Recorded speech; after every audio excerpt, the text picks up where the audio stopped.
Hello students, आज का जो हमारा टॉपिक है that is again a part of electrostatic chapter. आज हम करने जा रहे हैं कैपेसिटर, कैपेसिटेंस और उसका प्रिंसिपल क्या है, कैसे काम करता है।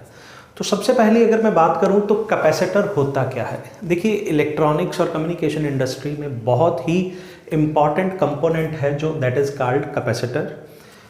कैपेसिटर को बेसिकली ये एक चार्ज स्टोरिंग डिवाइस है, डिवाइस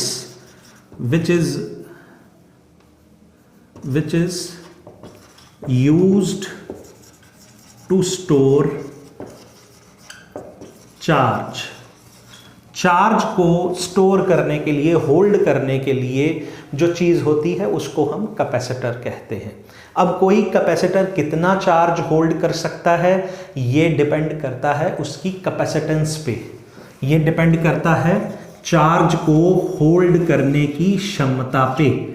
तो अगली बात कि कैपेसिटर कैसे चार्ज, इसको आप समझने के लिए ऐसा समझिए कि ये पानी का गिलास है एक, तो ये पानी कितना, ये गिलास कितना पानी स्टोर कर सकता है, जितनी इसकी कैपेसिटी होगी या जितना इसका वॉल्यूम होगा। तो इस ढंग से कोई कैपेसिटर चार्ज कितना स्टोर कर सकता है ये डिपेंड करता है उसकी कैपेसिटी कितनी है। अब कैपेसिटी को मापते कैसे हैं, उसका यूनिट क्या है, तो ऐसा यूनिट ऑफ कैपेसिटेंस जो होगा दैट इज फैरेड, एफ से डिनोट करते हैं हम फैरेड। सो जितने फैरेड का कैपेसिटर होगा उतने ही चार्ज वो अंदर स्टोर कर सकता है। अब चार्ज स्टोर होना किस पे डिपेंड करेगा, ये हमें ये पता है कि जो हमारा चार्ज है ना ये पोटेंशियल पे डिपेंड करता है। Q is proportional to V, Q यहाँ पे चार्ज है, V इज पोटेंशियल, और प्रोपोर्शनैलिटी हटाऊंगा तो मेरे को एक चीज लगानी पड़ेगी कांस्टेंट, और इसी का नाम ही हमने कैपेसिटेंस दिया है। सो ये फॉर्मूला आपने याद रखना है। चार्ज पोटेंशियल पे डिपेंड करेगा, जितना ज़्यादा पोटेंशियल उतना ज़्यादा चार्ज। तो बेसिकली कैपेसिटर क्या है, ये एक डिवाइस है जो चार्ज को होल्ड करती है। क्या बहुत मात्रा में कर सकती है, ये डिपेंड करेगा उसकी कैपेसिटी या कैपेसिटेंस कितनी है, उसका यूनिट कितना है, फैरेड है, और formula Q is equal to CV, where Q is charge, C is capacity, capacitance and V is potential. ये आपने याद रखना है।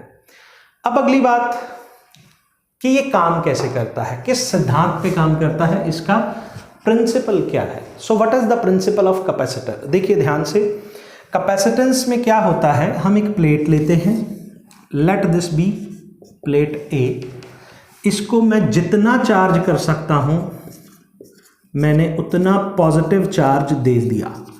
अब अगली बात, कितना चार्ज दे सकता हूं, मैक्सिमम जितना इसका पोटेंशियल ले सकता है, अप टू पोटेंशियल V1 मान लेते हैं। चलिए जी, सो V1 पॉजिटिव पोटेंशियल में जितना मैं इसको फुली सैचुरेट कर सकता था, अब ये ज़्यादा चार्ज क्यों नहीं लेता, बिकॉज और ज़्यादा इस पे चार्ज इस मेटल की प्लेट पे देंगे तो होगा क्या, ये आसपास की एयर को आयनाइज कर देगा।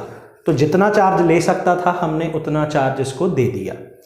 अगली बात क्या करेंगे, इसके पास एक दूसरी प्लेट लेके आएंगे जो न्यूट्रल होगी। फिलहाल ये न्यूट्रल है, जब इसको पास लेके आऊँगा तो होगा क्या, जो इस प्लेट के फ्री इलेक्ट्रॉन्स होंगे, क्योंकि ये भी मेटल की प्लेट है, ये पॉजिटिव चार्ज उस इलेक्ट्रॉन जो नेगेटिव चार्ज होगा उसको अपनी तरफ आकर्षित करेगा। तो बाय इंडक्शन इस साइड पे कौन सा चार्ज आ जाएगा, नेगेटिव चार्ज आ जाएगा। अब मैंने बोला जो फ्री एटम्स थे उनमें से इलेक्ट्रॉन इसने इधर खींच लिए, अब इलेक्ट्रॉन निकल गए पीछे, पॉजिटिव है, ये पॉजिटिव पॉजिटिव को पीछे धकेलेगा, तो इस साइड पे कौन सा चार्ज आ जाएगा, पॉजिटिव। तो इस पॉजिटिव चार्ज ने इस तरफ नेगेटिव चार्ज इंड्यूस कर दिया और इस तरफ पॉजिटिव चार्ज इंड्यूस कर दिया। अब ध्यान से देखिए, इस पॉजिटिव चार्ज को मैंने अर्थ कर दिया, अर्थ करने का मतलब ग्राउंड कर दिया, या इसको ऐसा मान लें कि ग्राउंड में से कुछ नेगेटिव इलेक्ट्रॉन्स आए, इसने इसको नलिफाई कर दिया। इसका इफेक्ट ये सारे जो हैं वो सारे किस में चले गए, positive charge, it move to ground. और इस मेटल प्लेट पे अब कौन सा चार्ज रह गया, ओनली B। अब मैं देखता हूं कि इस B की वजह से जो नेगेटिव पोटेंशियल है वो कितना होगा, V2। इसकी वजह से कितना था V1। अब इस प्लेट का जो पोटेंशियल था V1 वो इसका असर लेगा तो जो नेट पोटेंशियल इस पे आएगा वो इसमें से कुछ हिस्सा माइनस होगा। कितना हिस्सा माइनस कर देगा?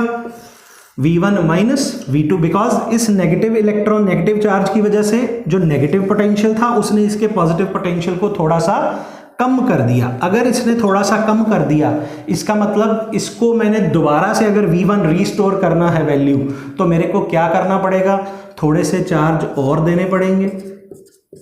लीजिए, अब मैंने थोड़ा सा चार्ज और दे दिया। क्यों दे दिया? बिकॉज मेरे को दोबारा से इसको V1 लेके आना है।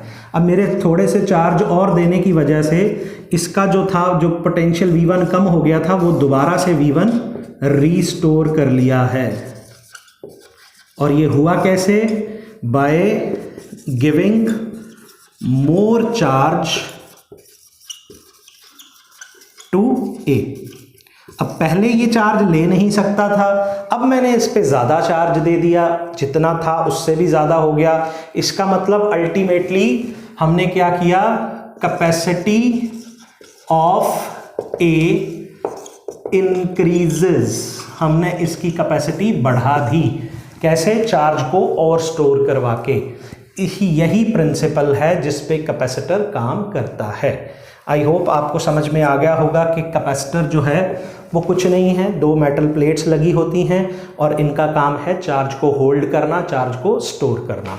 अब एक क्वेश्चन हो सकता है कि सर बैटरी भी तो यही काम करती है।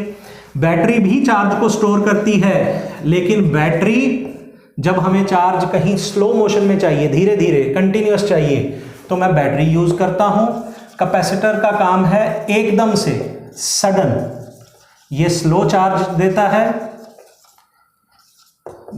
है और ये सडन एकदम से पूरे का पूरा चार्ज दे देगा जहां भी मेरे को चाहिए होगा किसी सर्किट में। तो I hope this will clear your queries regarding capacitor और उसका principle. Thank you so much for coming to this channel.